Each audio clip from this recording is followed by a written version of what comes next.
This week on the Shameless podcast.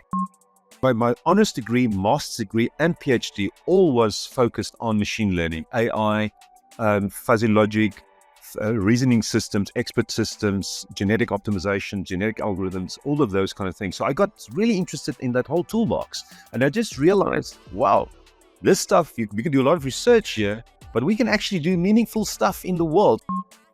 In your view, what would you consider some of the biggest misconceptions of AI or machine learning and or data science?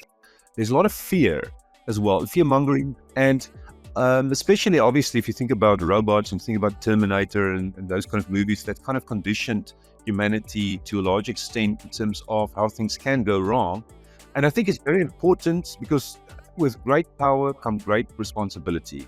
Can we improve lives? Can we create a better future for as many people as possible? And obviously, it all culminated in the book. I've actually explained it quite well. And we shouldn't put the technology and all of this stuff in front. It should be, the technology should support humanity, should support us to live better lives.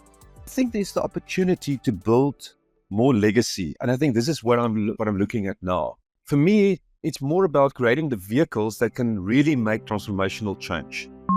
We need to empower the cities, the towns, the countries in Africa to look after their own data and create their own beneficiation. On the manufacturing side, agriculture side, we could be the food basket of the world effectively with the agricultural land that we've got available here. So there's incredible opportunity. So it's not too late to change things. Sometimes we are afraid to do something. You fear shame. I don't want shame. We're trying to break that burden by sharing stories of courage, resilience, and we want to be able to celebrate your story.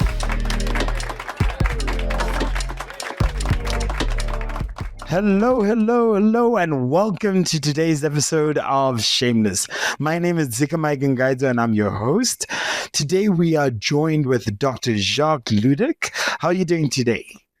I'm doing fine, and that was the perfect pronunciation of the name. Well, I hope I did not expect anything less. I've been speaking to you for an hour now already. It shouldn't be too difficult to have pronounced it right. The first few times were a bit shaky, but thank you so much for joining. And so for me, one of the things that I just want to do quickly and very succinctly is just ramble on a little bit about who you are. Because some of our guests might not know. And I was laughing just a couple of minutes ago that I have finally met somebody who is more active and more busy, booked and busy than my wife. So that's a high bar. That is a really, really high bar. I know. So just in the event that people don't know, Dr. Jacques Ludik is the founder and CEO of Cortex AI Group, co-founder of Bluefin Gold Group, co-founder of Sustainable Technology Venture Capital, CSTVC, co-founder and CEO of Cortex Logic, founder and president of MIIA, and author of Democratizing Artificial Intelligence to Benefit Everybody. That is a very, very short version of it. And quite frankly, I've got to just mention a couple of things. Award-winning AI leader with a Ph.D. in artificial intelligence before artificial intelligence became a thing. He's got 25 years experience in AI and data science, both founding companies and then being the first African company to sell to a multinational company. And number one thing that I mentioned, it was not just any normal multinational company. It was General Electric, which was at the time leading within the industry across the world. What does that mean? It meant that Dr. Ludik founded, grew a business within Africa, which started leading within the AI space across the entire world. And he sold that off. I mean, as you sold it off, you kind of moved to Silicon Valley for a couple of years. We'll talk about that. But this whole journey has led him to a space where he's looking to massively transform with purpose the African continent and smart cities all around. So I've just given a teaser and a taster of what Dr. Ludik is about. And please correct me where I've lied or I've said something wrong. No, it's pretty accurate. I haven't actually. I didn't. I spent quite a bit of time in the US. I kind of actually in Australia, all over the place globally, but I was always in Africa. So I never actually left with the kids. So it was always more for business and on longer and so forth. So and I'm glad about it because my heart is here. I live here I'm South African, so I live here in Cape Town, South Africa. But absolutely a heart for Africa and making a difference. So I'm quite excited about this next chapter and making a difference. Perfect. And so I've got a random question, slightly random. In your view, what would you consider some of the biggest misconceptions of AI or machine learning and or data science? Like something that you listen to all the time and you put your hand in your face and you just be like, oh gosh, here we go again. I've seen the hype period. I've seen the winter period when nobody was really focusing too much on it. And I think you know what, I find it fascinating because there's even people that's quite knowledgeable on AI, but also making all sorts of predictions in terms of artificial general intelligence and superintelligence. And there's so much hype. And then there's also the stories around, there's a lot of fear as well, fear mongering. And especially, obviously, if you think about robots and think about Terminator and those kind of movies, that kind of conditioned humanity to a large extent in terms of how things can go wrong. And I think it's very important because with great power comes great responsibility. We know this Spider-Man movie, they always talk about that, but it is so true. And we've got a lot of power as humanity, as a civilization, and now with nuclear and with also if you think about biotech, that could cause a lot more dangers as well. But AI is a dangerous technology. It could be used for misinformation and deep fakes and all sorts of stuff. So we definitely need regulation on the application side and so forth. But for me, we need still a number of breakthroughs to actually create the kind of general intelligence that we as humanity have. And obviously, I know Jan LeCun is saying, do we really have artificial general intelligence, or not artificial, but general intelligence ourselves? But we know what we're talking about. We know that we can reason. Not everybody can reason as good as others, but there's domain experts, and we've seen all these scientific breakthroughs and all of these kind of things. You can see what humanity can do, and we know that we are also very versatile, and we know that the AIs, the systems that we've got currently in place, can't do all of that. But it can do a lot of other things. And we know with computers, if you think about calculators and you think about what large language models are, how powerful that is. So for me, I see this as an incredibly powerful tool that's getting more powerful by the day. It's now getting some reasoning capabilities, but it doesn't still have it's still not embodied intelligence with a worldview and a consciousness and any of those kind of things. And there's a lot to still figure out. But in my mind, we need to think more about us as humans and say, how do we optimize quality of life for as many people as possible?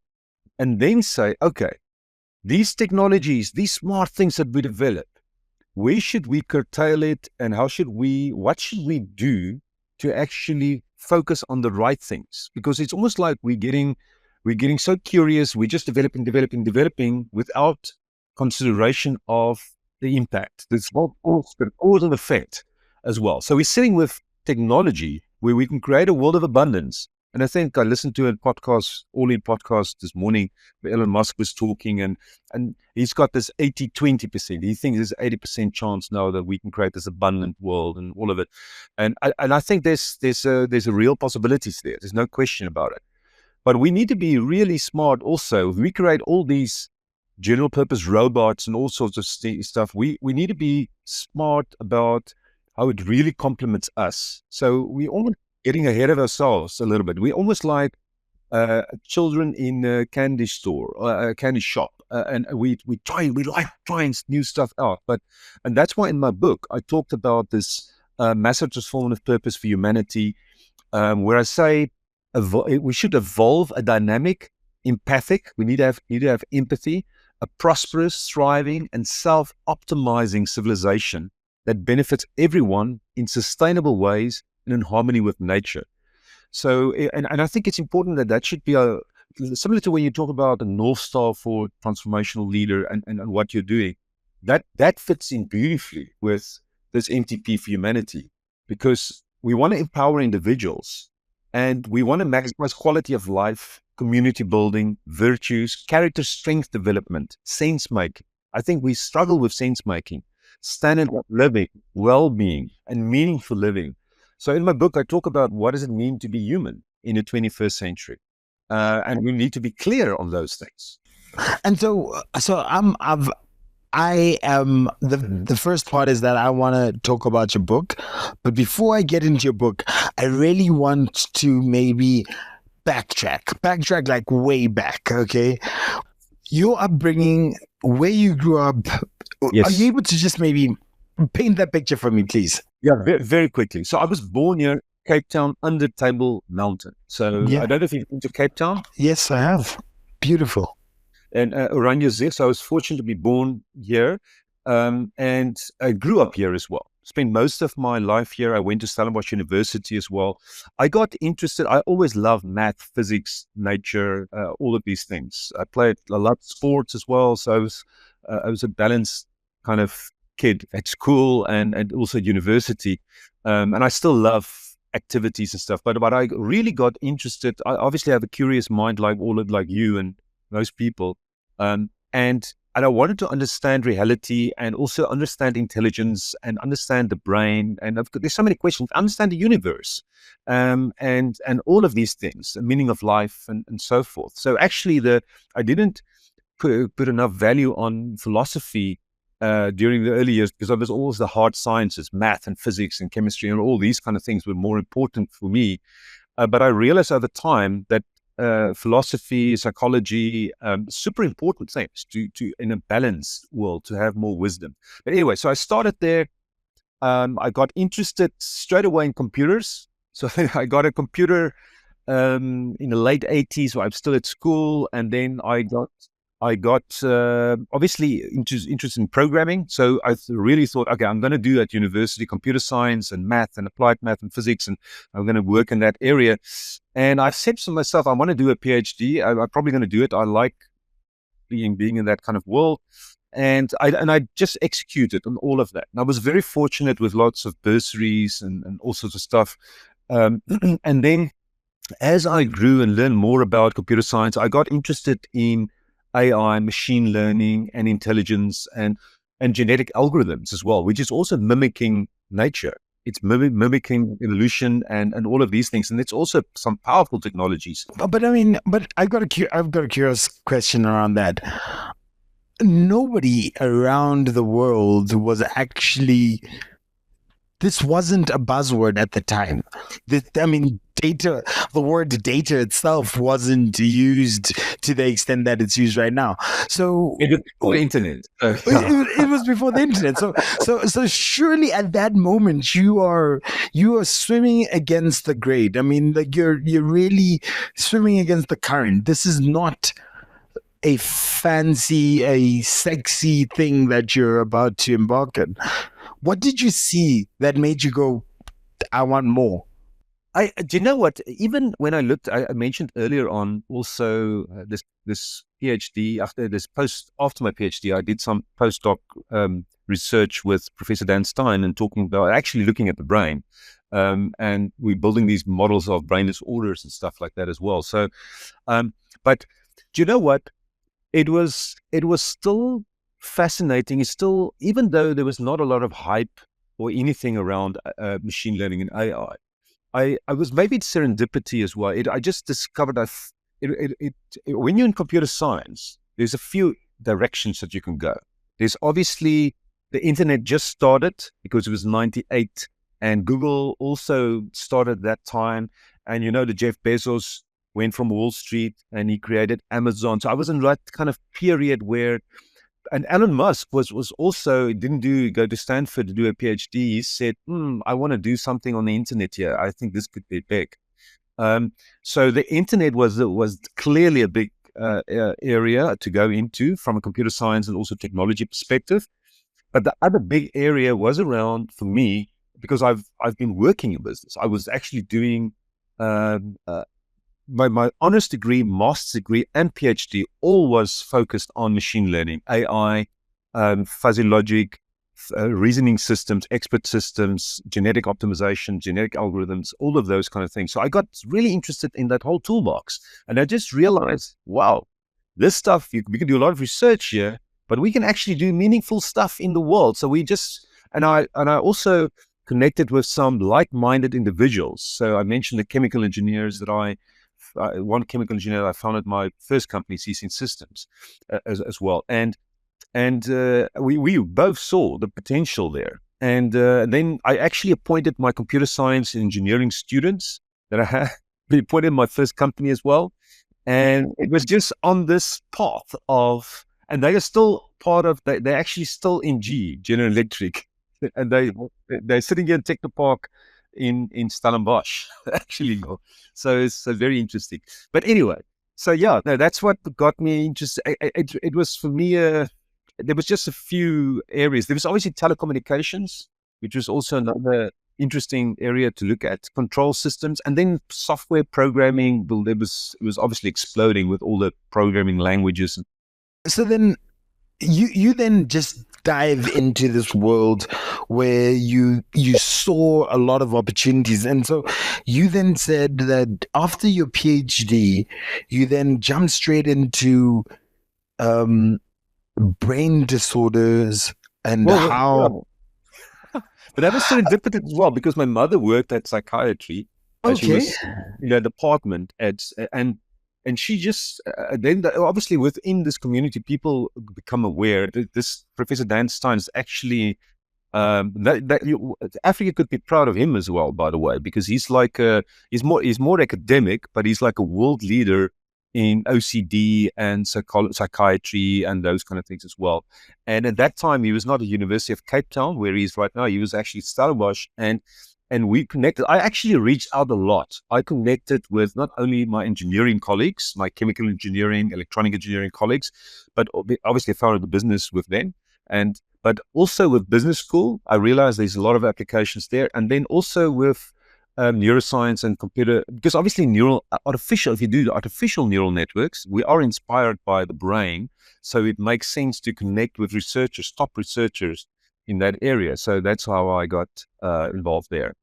So then maybe I'd like to ask a question, right? And I wanna scale it all the way back. So you said that neural networks or artificial intelligence mimics, well, the best example, the best translation that typically is given is the neural network within a brain and how the brain works and operates.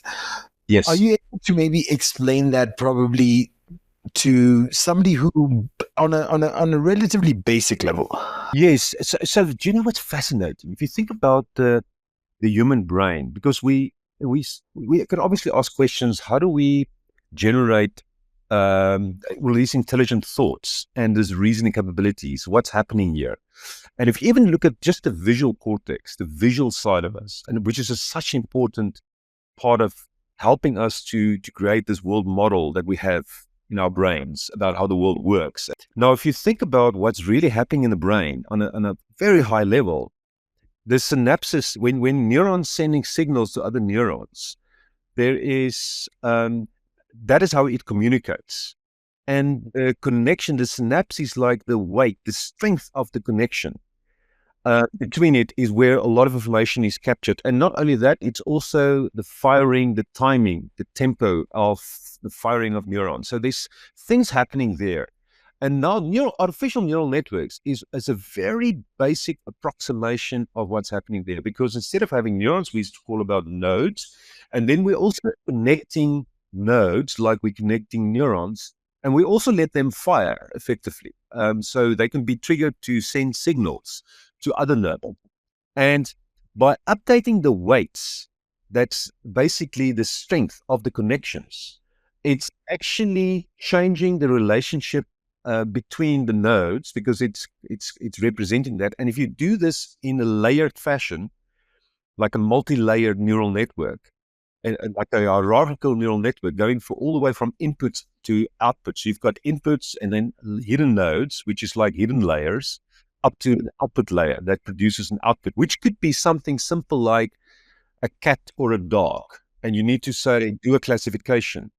Now, the artificial neural networks are following a similar pattern to what you see in the brain, just much more simplified, because the nodes in an artificial neural network is much simpler. We're doing non-linear transformations there and stuff, but compared to the actual neurons and all the chemistry and everything that's happening there, it's a big approximation of that. And so now I would like to really dig into C-Sense Systems, right? Which was eventually sold to General Electric in 2011. Yes. And you founded it in 1998. It's 97, 98. So 90, I was still I was teaching still at University of Stellenbosch up to March 1998. It was more or less that time. But that's the time when Google started. And so I'm curious to understand, what was C-Sense about? How did you get the idea? And then how did it feel when General Electric came to you and were like, hey? Okay. So basically what we've realized in the industrial space, because we've got all these sensors, temperature, pressures, and flows and all of it. And most of the mines was equipped with this. So you've got they're also storing the data in historians. So there's the historian data, they've got the real-time data coming through from the control systems. And we just realized with all that kind of data, we can build models of chemical processes, manufacturing processes, where we can determine the real-time causes for process deviation. And if it deviates from the process, from the KPIs, then you can, if you can control the system better, you can improve the quality, the throughput, the yield, and that translates to millions of dollars. So we were sitting on straight away an opportunity, and our first customers was like Sasol, Richmond Minerals, and we actually had them at the university where our offices were initially, and then we moved to Techno Park in Stellenbosch, and we've just realized we can do so much. And then eventually, as I've mentioned earlier, we also did quite a bit of stuff in banking and insurance, because the internet was also coming to the fore and there was more data available. You can do more things there on consumer-facing data. But we've decided deliberately over time that it's more mature, the data layers, the data that's available, and the business cases in the industrial world. And we've found, because there was also a lot of multinational companies like BHP Billiton, an Anglo-American that's not only based here in Africa, but also go to Canada and Australia and the US and other places as well. So we were able to not only sell and provide solutions, process optimization solutions, predictive maintenance solutions for equipment to African parts of it, but also Australia, everywhere where there's minerals, metals, mining, and manufacturing. Manufacturing is around the globe, but minerals mining is Africa, Latin America, Australia, Canada, there's Russia, there's many places across the globe. So yeah. When General Electric came to you, yes, can you explain to me how did that feel? It felt awesome, but you know what? It was like a gradual process, because what really happened here was we were building the business case for a potential exit. Because what was happening here, because they've got their software around the globe, and we were putting this AI layer on top of their software, their SCADA systems, which is looking at plant and production, their production systems and maintenance systems and all of it. And it was like Siemens, it was Wonderware, it was General Electric, G Intelligent Platforms. It was all these companies, and we appointed the same companies, because they all had distribution partners across the globe, as well as implementation partners that implement their solutions. And we were adding so much value because we were addressing the business case, the business KPIs. So it's one thing to put the systems in place, like the control systems, all of it, but now how to get more efficient, how to get to the problems, how to understand the causes of deviation. So we've built the models of a manufacturing process. And once you've got a model, you've got something powerful, because you can do what if scenario analysis. What if I do this with the inputs, what's the impact, what's the effect on the output? And in that way, you can do sensitivity analysis, causal analysis, and you can also help to build better control systems and help the businesses. So the use case was clear. And until today, 2024, the use case is still tremendous for this. So we had all these companies that was interested in our solutions, and validating this to General Electric, Wonderware, Siemens, and all these companies in terms of what we are doing. But there was just a good connection with General Electric, all their distribution partners around the globe, and also with GE themselves.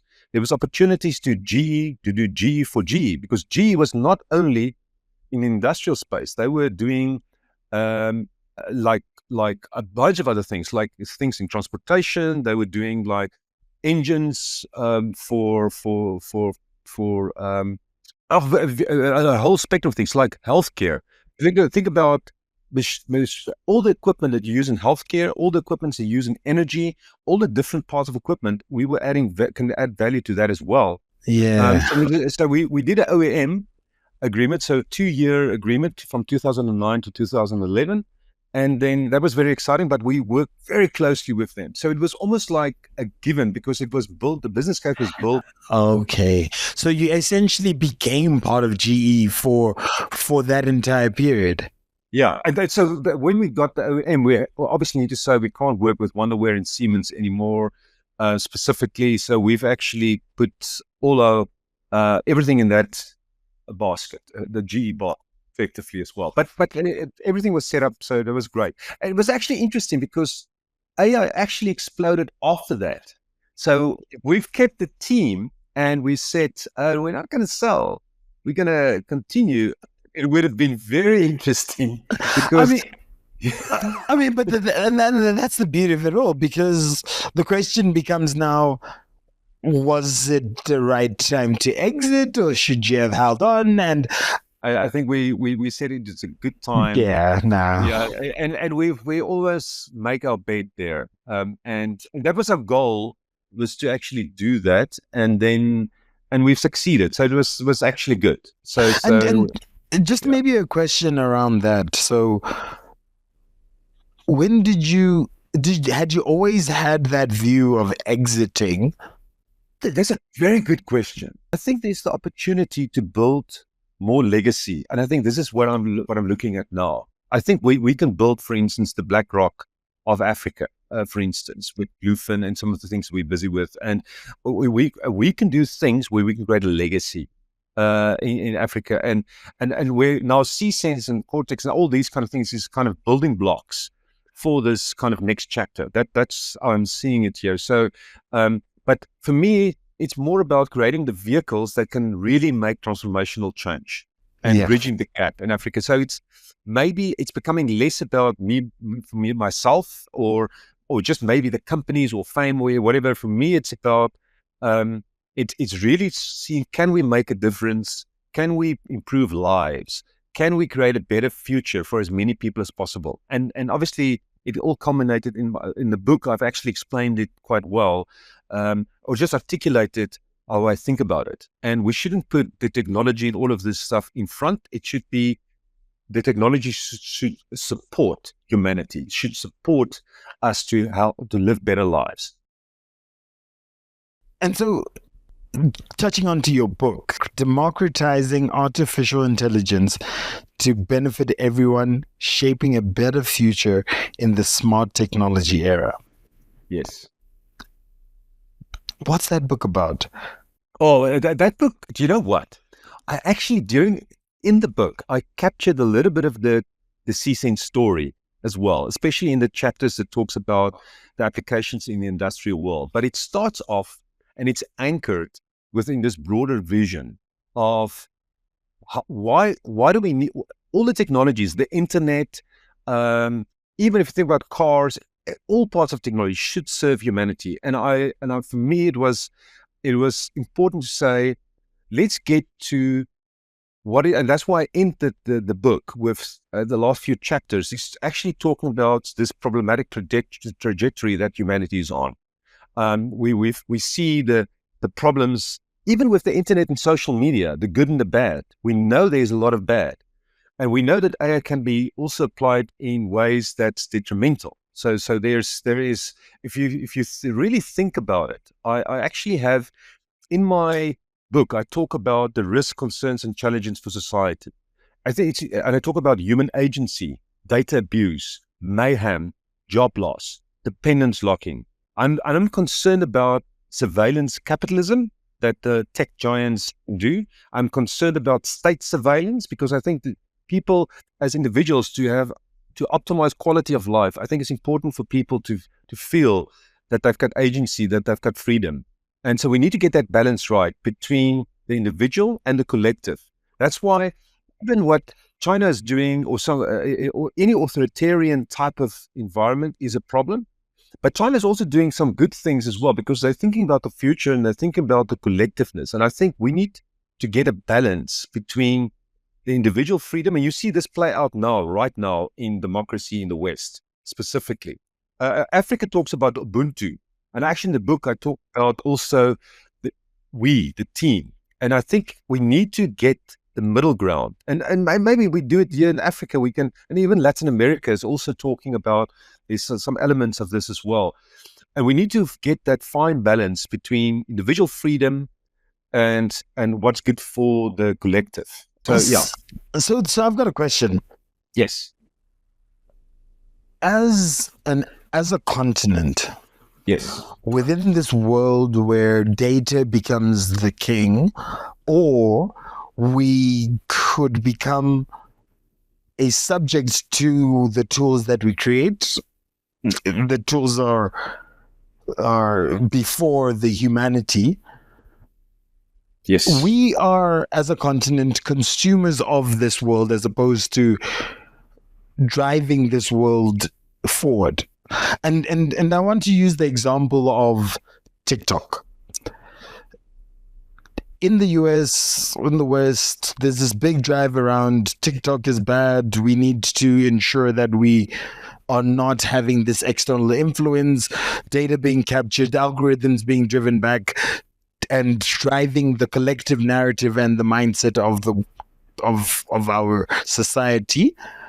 Whereas in China and the other side, they'd banned a lot of these different elements, Facebook and the like, very early on, and they've been essentially the architects of their own, how technology might influence their society.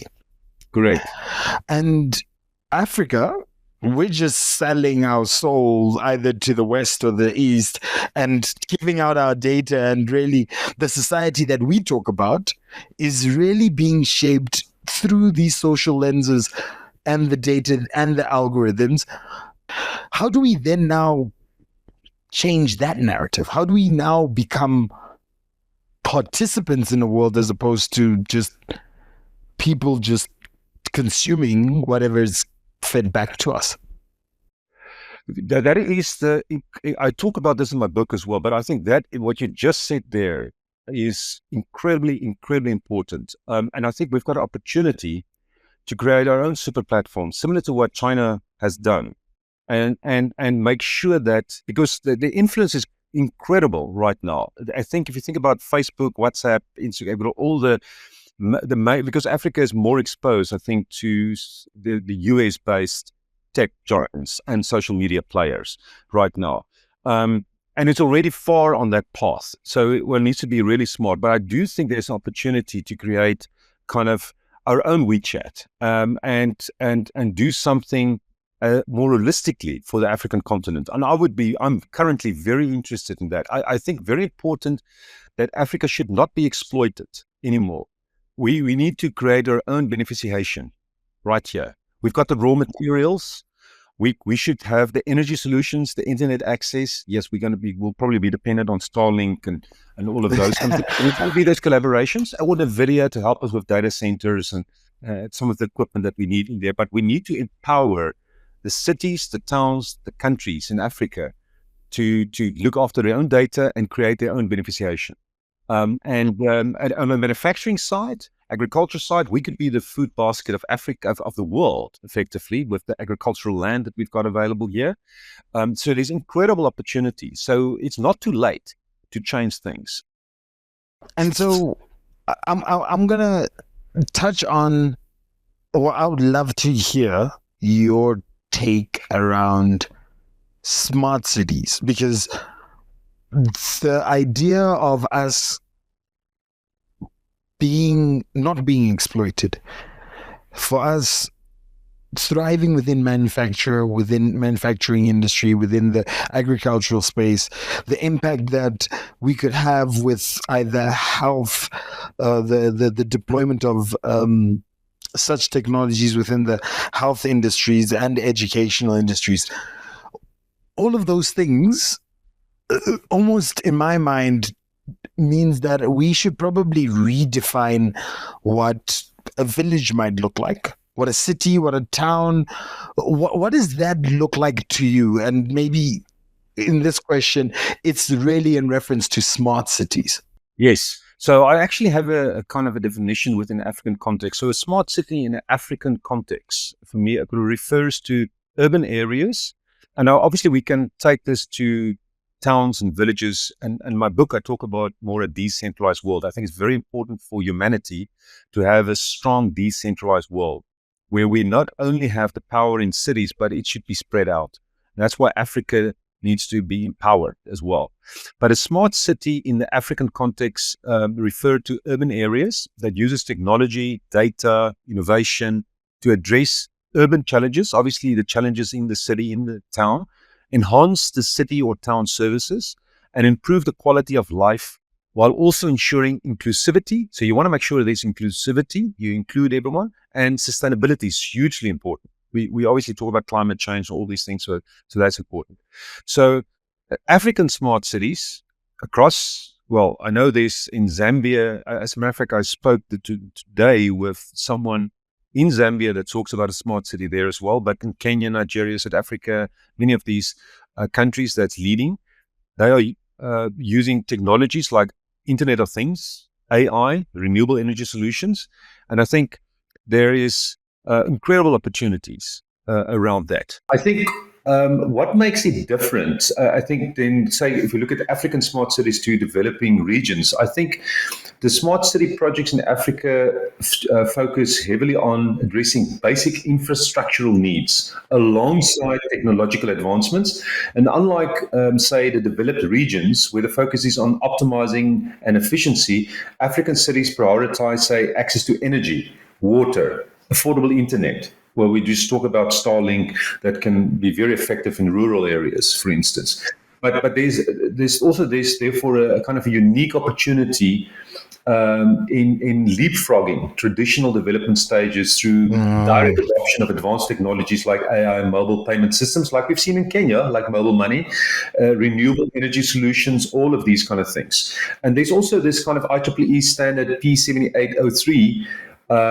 If we use that as a framework, African smart cities can create more inclusive and sustainable urban environments by adapting technologies to local needs. So speaking exactly to what you're saying there as well. But there's obviously challenges in terms, we know, the inadequate infrastructure, there's digital divides, limited funding, and this is why what we are facing right now at this point. Yes. And so you said two things that are really interesting to me. It's about the capital. Yes. And the digital divide. What are the challenges that you then see within both of those spaces? Yes. So we're actually creating the vehicles. And there's also a conference organized, Global Investment Conference for Africa. That's going to be in Midrand, South Africa, 28 to 30th October.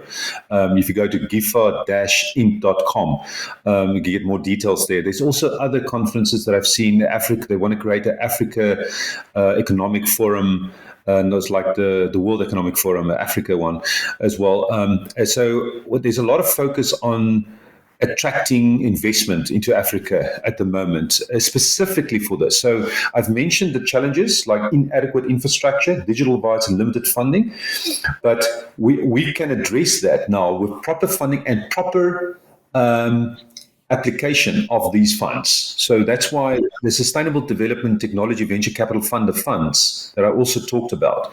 So that's a vehicle that creates an AI-driven fund of funds that's looking at investing in mega projects as well as disruptive startups as well.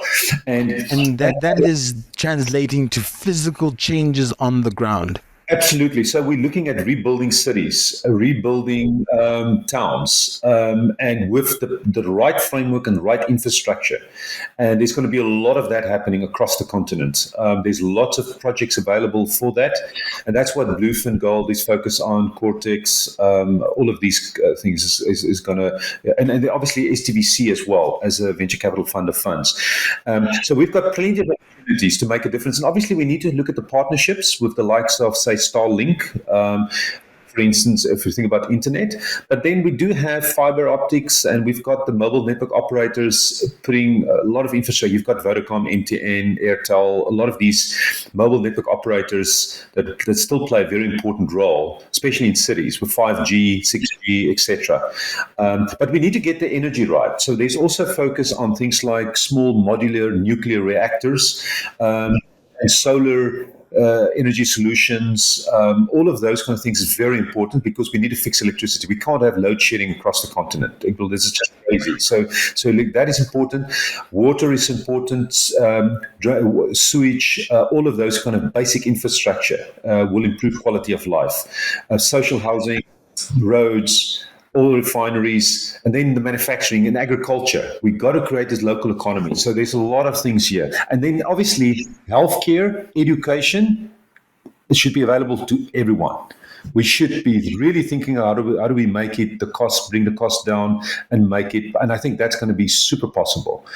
And so within Cortex, within Bluefin Gold Group, within the Sustainable Technology Venture Capital, all of these vehicles are looking towards solving some part of this puzzle along with the partners that you've got in order for you to be able to have what you said earlier was that next chapter of your life, the chapter whereby it's a transformative use of technology, the transformative use of the knowledge, information, the steps that you've taken before, so that Africa is no longer just a participant or a bystander within the global economic space, but rather is really pioneering and leading. By 2050, I think we talked about, was 2.5 billion people.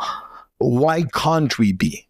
Absolutely. Look at China. China in a 30-year period. Yeah, they have grown to what they are now, the biggest economy in the world. This is one country. Obviously, they've got a lot of people there, but we've got more. And we work together. We are united. We've got also the resources here. We've got talent here. I'm so impressed with the young talent that we've got on this continent. So, and that's what you guys are doing and your wife is doing with Transformation Leader and all of these kind of things. This is important. So, and what Sarah is doing there in Zambia as well with Compute Connect Education is also a lot of focus on smart tech and training as well. So, I think all of this, we're playing a part in making a difference here. So, I'm well articulated. The way you just put it there is perfect. And so and so for me, one thing I just wanted to do was then just wrap up this episode with a quote. Yes. I've got a quote for you. Okay, go for it. You tell me the quote. What quote do you have for me? I actually have it in one of my slides that I also present, and I see what we need: visionary leadership, collective sense-making, wisdom, and practical actions to ensure that humanity and our civilization is moving in the right direction as we work towards unlocking the tremendous potential of AI and other smart technologies. So we need to get that together. Africa, we can really create the first world smart Africa. So, and which is very important for a healthy civilization, for humanity. Africa needs to be strong. It's in the best interest of the world, of the civilization intellect, this whole collective. If you think about that we create a strong Africa. If you think about a body as well, you don't want your leg or arm to be really suffering as well. You want all parts. The whole thing should be good, and obviously, and I think Africa can play a leading role in helping creating meaning and showing how we should live life. Well, I think Europe made a lot of mistakes. The US, which is really supposed to, we all look up to as the bastion of democracy and stuff, but they are struggling and they are going. It's like a pendulum. They swing much to the light. They're so polarized. We need unity. And that's what I try to communicate in my book as well. We need this massive transformative purpose for humanity that binds us together, that thinks about the bigger picture. And this infighting between countries is so unhealthy. So I think it's important that we get this kind of collective mindset. And if we improve the wisdom levels of society, of Africa, we could be leading, and we will improve the wisdom levels, the maturity of the whole civilization, because Africa will be a big part of humanity. And so I really love your quote. The reason why I also why it resonates, or how it resonates with me across what we've just spoken about, is that for me, when you talk about the Ubuntu philosophy, I am because we are. Yes, it really resonates with this part of your journey that you're currently on, and the part where it's not necessarily about an individual. Yes, and it's also not purely about the collective. It's Correct. about how do we merge both of those worlds to try to get the best balance and the best impact towards a very sustainable and a productive society. A society whereby we include everybody and we propel within a shared vision and goal. And for me, one thing that I want to maybe tie that back to your story is just how you, before AI was a thing, you followed a certain level of curiosity, which was driven upon the potential impact that you could probably see. Yes. And you pulled up along this thread. Yes.